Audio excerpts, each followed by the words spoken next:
حضرت انس بن مالک رضی اللہ عنہ فرماتے ہیں، حجاج نے ان کو بصرہ کا قاضی بنانا چاہا۔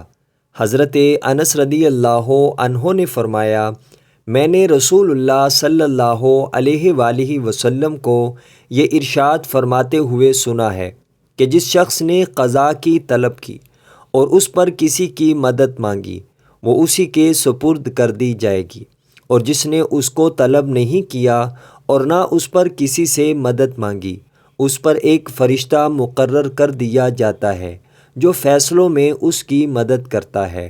مستدرک امام حاکم، حدیث نمبر 7021۔ حضرت بریدہ رضی اللہ عنہ فرماتے ہیں کہ رسول اللہ صلی اللہ علیہ وآلہ وسلم نے ارشاد فرمایا، دو قاضی دوزخی ہیں اور ایک قاضی جنتی ہے۔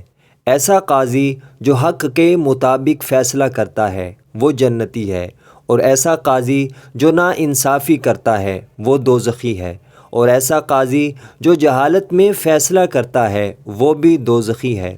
صحابہ کرام رضی اللہ عنہم نے عرض کیا، یہ قاضی جو جہالت میں فیصلہ کرتا ہے اس کا کیا قصور ہے؟ تو آپ صلی اللہ علیہ وآلہ وسلم نے فرمایا، اس کا گناہ یہ ہے کہ جب اس کو قضاء کا علم ہی نہیں تھا تو وہ قاضی کیوں بنا؟ مستدرک امام حاکم، حدیث نمبر 7013۔ حضرت عبداللہ بن عمر رضی اللہ عنہ فرماتے ہیں کہ رسول اللہ صلی اللہ علیہ وآلہ وسلم نے ارشاد فرمایا، انصاف کرنے والے لوگ دنیا میں انصاف کرنے کی بنا پر قیامت کے دن اللہ تعالیٰ کے سامنے موتیوں کے منبروں پر ہوں گے۔ مستدرک امام حاکم، حدیث نمبر 7006۔